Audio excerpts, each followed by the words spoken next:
পদত্যাগ করলেন ক্ষমতাসীন সরকারের আলোচিত সমালোচিত মন্ত্রী সৈয়দ আবুল হোসেন। পদ্মা সেতুর পরামর্শক প্রাক যাচাইয়ে দুর্নীতির সব অভিযোগ অস্বীকার করেছেন সাবেক যোগাযোগ মন্ত্রী সৈয়দ আবুল হোসেন।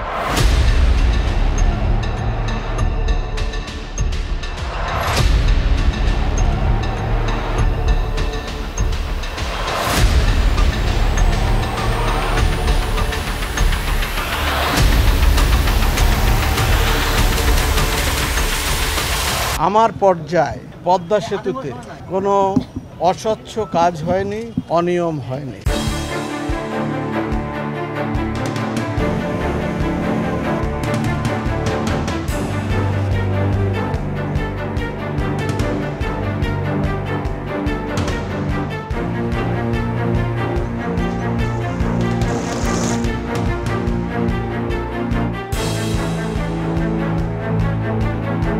নানা বাধা বিপত্তি, চড়াই উতরাই, দেশি বিদেশি ষড়যন্ত্র পেরিয়ে কোটি মানুষের স্বপ্নের পদ্মা সেতু এখন বাস্তব।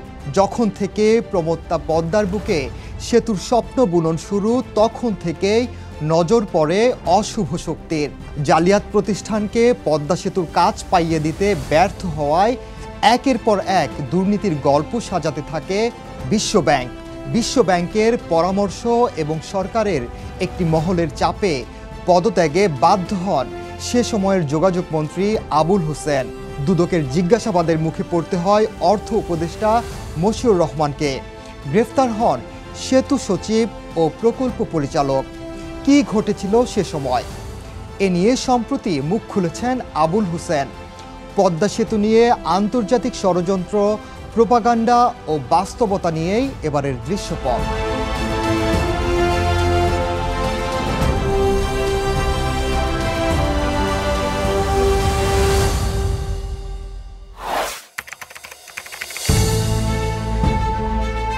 প্রধানমন্ত্রী শেখ হাসিনার রাজনৈতিক অঙ্গীকারের অংশ হিসেবে যোগাযোগ মন্ত্রী নিযুক্ত হওয়ার পর থেকেই পদ্মা সেতু নির্মাণের কাজ শুরু করেন সাবেক যোগাযোগ মন্ত্রী সৈয়দ আবুল হোসেন।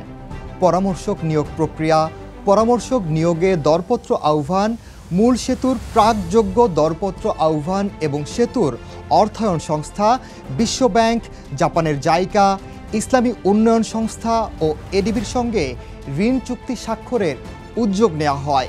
প্রায় শেষ পর্যায়েও নিয়ে আসা হয় স্বল্প সময়ে ভূমি অধিগ্রহণ, ক্ষতিগ্রস্তদের ক্ষতিপূরণ দেয়া, ক্ষতিগ্রস্তদের পুনর্বাসন সহ যাবতীয় কাজ। এমনকি প্রাকযোগ্য দরদাতা নির্বাচন প্রক্রিয়াও শেষ হয়ে যায়। বঙ্গবন্ধু সেতুর প্রস্তুতি কাজ করতে 10 বছর সময় লেগেছে, সেখানে মাত্র 2 বছরে পদ্মা সেতুর প্রস্তুতি কাজ শেষ হয়। উদ্দেশ্য 2013 সালের ডিসেম্বরেই শেষ হবে পদ্মা সেতুর কাজ।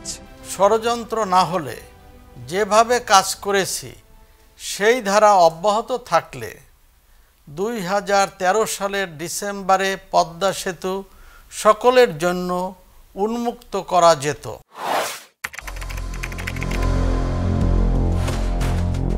অধ্যাপক জামিলুর রেজা চৌধুরীর নেতৃত্বে কারিগরি কমিটি ঠিকাদার ও কনসালটেন্ট নিয়োগের কার্যক্রম এগিয়ে নিচ্ছিল, কিন্তু প্রাকযোগ্য ঠিকাদার নির্বাচনের এক পর্যায়ে বিশ্বব্যাংক কারিগরি কমিটিকে একটি প্রাকযোগ্য কোয়ালিফাইড ঠিকাদারকে বিশ্বব্যাংকের কালো তালিকাভুক্ত থাকার কারণে বাদ দিতে বলে এবং প্রাকযোগ্যতায় ডিসকোয়ালিফাইড একটি ঠিকাদার প্রতিষ্ঠানকে কোয়ালিফাই করতে বলে।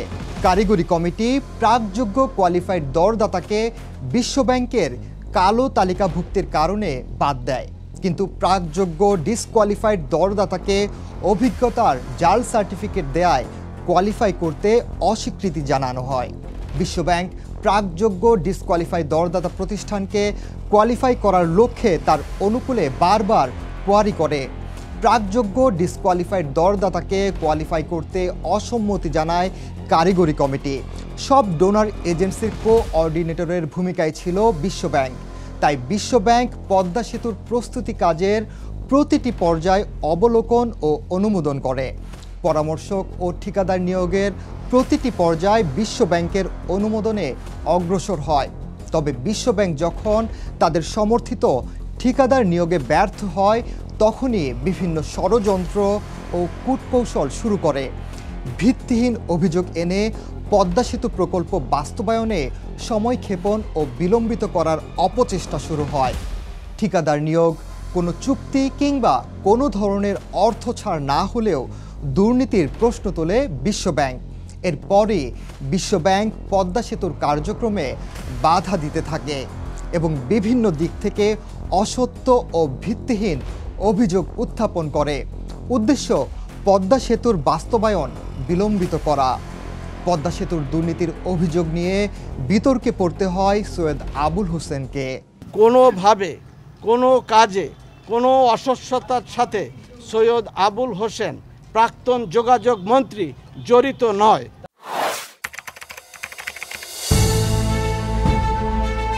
বিশ্বব্যাংক সোজা পথে তাদের উদ্দেশ্য সফল করতে না পেরে পদ্মা সেতু বাস্তবায়ন প্রক্রিয়া বিলম্বিত করার নানামুখী অসৎ কর্মকাণ্ডের আশ্রয় নেয়। প্রাকযোগ্য দরদাতা প্রতিষ্ঠানের স্থানীয় এজেন্ট দিয়ে স্থানীয় পত্রিকাকে প্রভাবিত করে ভুয়া অভিযোগ দাঁড় করায় এবং পত্রিকায় প্রকাশ করে।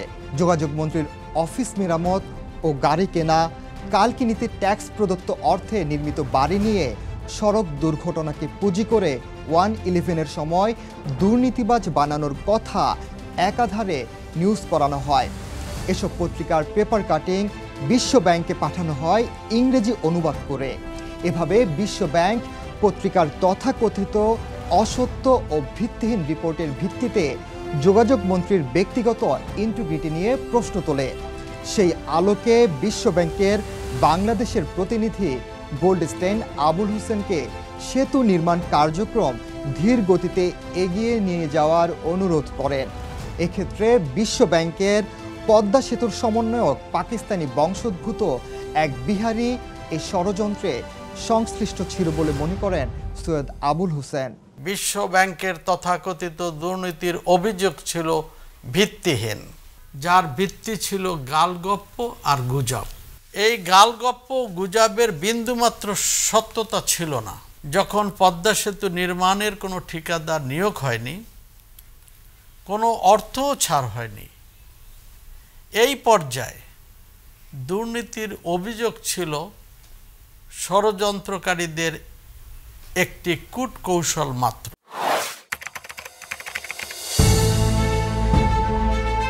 তবে যোগাযোগ মন্ত্রীর পদ থেকে সরে আসার পরও বিশ্বব্যাংক অর্থায়নে এগিয়ে আসেনি। বিশ্বব্যাংক তাকে মন্ত্রিসভা থেকে বাদ দেওয়ার জন্য সরকারের উপর চাপ দেয় এবং পদ্মা সেতুতে দুর্নীতির বানোয়াট অভিযোগ সামনে এনে নিজেদের মুখ রক্ষার জন্য বিশ্বব্যাংকের 3 সদস্যের বিশেষজ্ঞ প্যানেল চেয়ারম্যান আইনজ্ঞ লুইস মোরেনো ওকাম্পোকে ঢাকায় পাঠায়। বিশ্বব্যাংক তার অভিযোগের সপক্ষে কোনো প্রমাণ দিতে না পারায় তারা যোগাযোগ মন্ত্রীর বিরুদ্ধে কোনো আইনি ব্যবস্থা নেওয়ার সুযোগ পায়নি। সার্বিক বিবেচনায় দেশের স্বার্থে পদ্মা সেতুর স্বার্থে নিজেই মন্ত্রিসভা থেকে পদত্যাগ করেন বলে জানান আবুল হোসেন।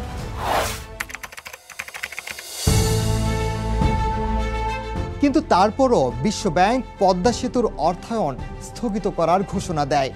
মূলত বিশ্বব্যাংকের বিশেষজ্ঞ প্যানেলের প্রধান লুইস মোরেনো ওকাম্পোর নেতিবাচক রিপোর্টে বাংলাদেশের স্বপ্ন পদ্মা সেতুর অর্থায়ন থেকে বিশ্বব্যাংক সরে যায়।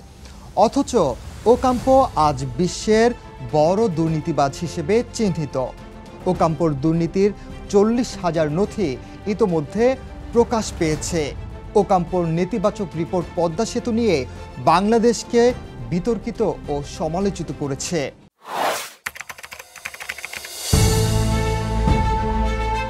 সৈয়দ আবুল হোসেন বলছেন, দেশের গণমাধ্যম পদ্মা সেতুর দুর্নীতির অসত্য ও ভুয়া খবরকে উপজীব্য করে তার বিরুদ্ধে ঢালাও প্রতিবেদন করেছে। বেনামি চিঠির ভিত্তিতে বারবার একই বিষয়ে প্রতিবেদন করেছে। চ্যানেলগুলোয় খবরের কাগজগুলোর রিপোর্টকে উপজীব্য করে টকশোয় বুদ্ধিজীবীরা অবিবেচকের মতো অশোভন কথা বলেছেন। শোনা কথার উপর নির্ভর করে বিবেচনাহীনের মতো অসত্য কথাকে ছড়িয়ে দিয়েছে।